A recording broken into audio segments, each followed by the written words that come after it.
The Su-30 is a plane that I was personally most excited for this update because I saw a lot of potential in this plane, and it hinged entirely on how they decided to model the R-77-1, and I am pretty satisfied with the way this plane has been added and the missiles it carries.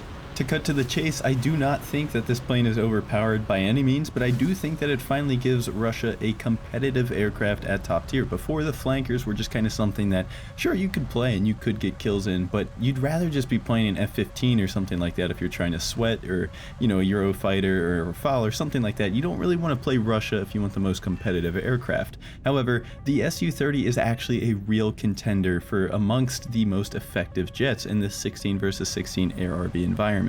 I wouldn't say it's necessarily better than the big three, obviously, but I think it's a real contender for number 4, and like I said, it's just something that's finally actually worth taking out and gives you a bit of a different experience while still being useful. Now, to talk about the plane itself, the obvious thing about this aircraft that makes it so unique and makes it pretty competitive is the missile quantity and the missile kit. And that's really one of two things that really make this aircraft, is the missile kit and quantity. You get R-77-1s, which are a new missile that the Russians get, that is pretty much on par with the AMRAAM. I'm not going to say one's necessarily better than the other for sure, but I will say that after my testing in custom battles with sensor view and analysis and stuff like that, as well as just taking it out in ARB, I will tell you that my preference is absolutely the R-77-1, and I'm going to explain why here, and then maybe you can make up your mind which missile you prefer. Again, one missile is not entirely for sure better than the other. They have their strengths and weaknesses, and I think that the R-77-1 is finally actually on par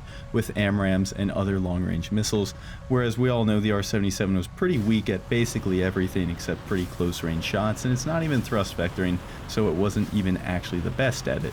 In a pure straight line, let's say the target is flying right at you and doesn't maneuver at all, the R-77 is just flat out better than the AMRAAM, reaching the target about 2 seconds sooner than the AIM-120 does. It has more acceleration, it gets to a higher top speed, and so long as the target isn't maneuvering, it gets a massive speed boost over the AMRAAM that lets it get to the target first.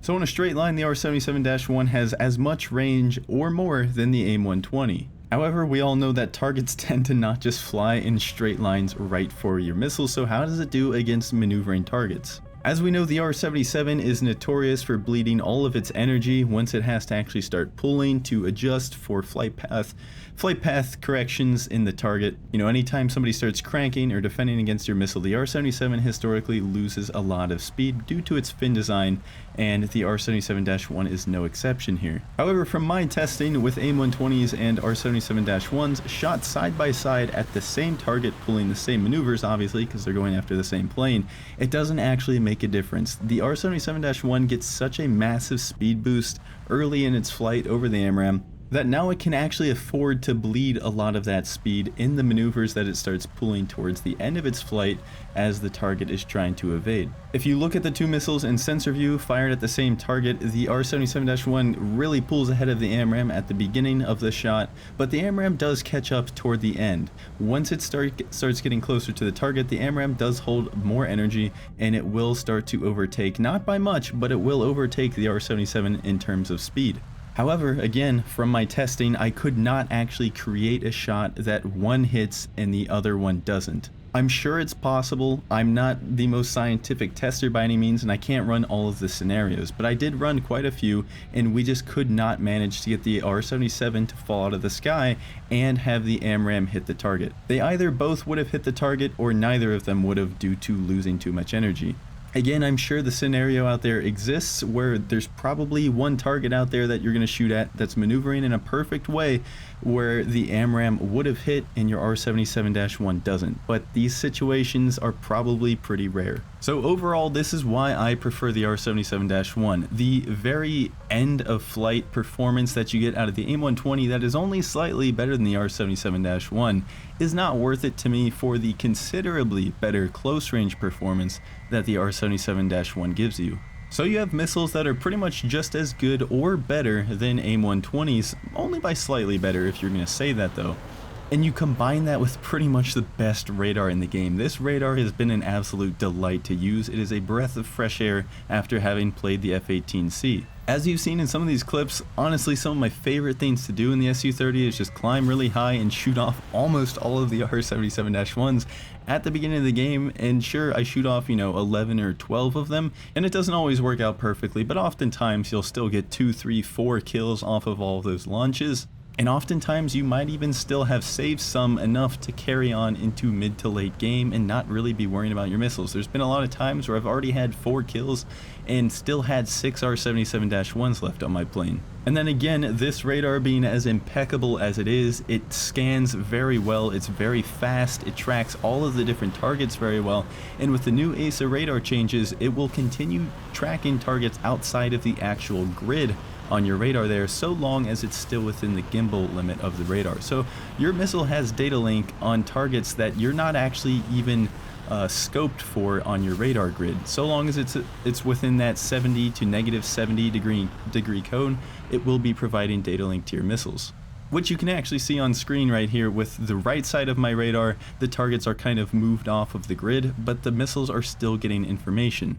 Again, I cannot stress enough how wonderful this radar has been to use, and again, combine that with the fact that you get up to 12 R77-1s, and this plane is actually pretty lethal in 16 versus 16. Its early game presence is very strong, and you will have a lot of missiles left over after the early game furball, or early game clash rather, for that furball that starts to develop in mid-map. And while having a great kit and a great radar really are two great strengths to have, that's kind of where the great things about the Su-30 come to an end. You have a good amount of countermeasures. You get 98 pops because they drop in singles rather than doubles, so it's not a bad amount of countermeasures, but it's not the most necessarily either. Nothing crazy about that. But then of course the real downside to this plane is the flight performance. The flight performance of the Su-30 is just bad. There's no other way to put it.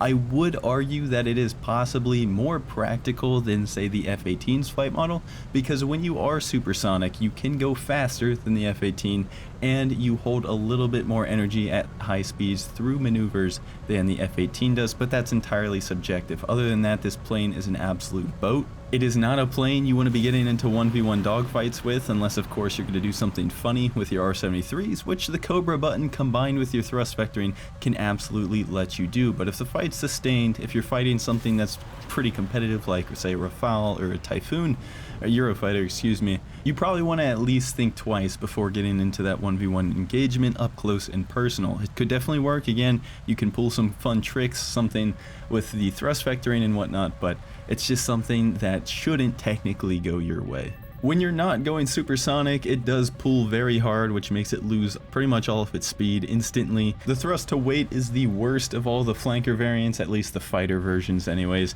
You do not get the upgraded engines that the Su-30SM gets, and you are considerably heavier than the Su-30SM as well. And because of that, I will say that I am sometimes pretty hesitant to climb up to high altitude and spam off all of my missiles like you've seen in some of these clips if I'm not getting an air spawn, which a lot of the maps give you anymore.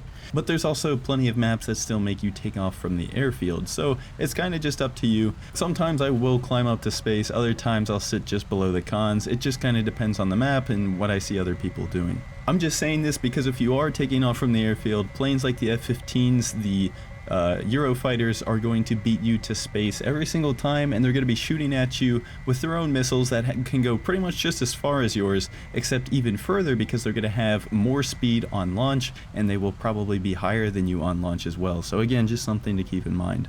Other than that, you still get access to R27 ETs as well, which can definitely be a useful tool at top tier. I recommend shooting the ETs off at somebody unsuspecting, obviously, but somebody that has a radar missile shot at them, whether it be yours, theirs, it doesn't matter. If their RWR is going off and they see a missile fired from far away, they're probably just going to assume that it's a radar missile, and you have a decent chance at them not popping flares thinking that it might be an R77. Or of course you could go for the stealth shot from far away on somebody that just doesn't see you. That's definitely a possibility, but in my experience it usually will get accidentally flared or go to somebody's missile or something like that before it actually hits the target. So I typically wait and save them for following up a radar missile shot. So to summarize this plane, the weapon kit is phenomenal, the radar is phenomenal. The flight performance, not so much, pretty bad honestly, but at least again it gets the tools to make up for it. We all know ARB is not a dogfighting world at 16 versus 16 especially, so as long as your plane can hold speed pretty well at high speeds, which the Su-30 does well enough, and it doesn't really matter what you can do on low speed dogfights. Sure, every once in a while you're going to wish you were in something stronger for those 1v1 situations, but its flight performance for 16 versus 16 is acceptable. And again, I'm only saying that because you also can back it up with the radar and the missile kit.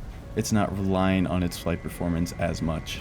So honestly, when you think about it, it's just another flanker, except it has better missiles now and more of them, which makes it actually pretty competitive to use. By the way, the Cobra button here actually coming in handy. I've found many practical cases where the Cobra button actually saves my life. Typically not in actual dogfight scenarios, but in scenarios like that where I'm about to crash into the ground, and if I hadn't flipped that switch, I would not have been able to pull hard enough to actually avoid crashing, and that's something I do pretty often. So having a button to avoid crashes is definitely something I like having on my plane.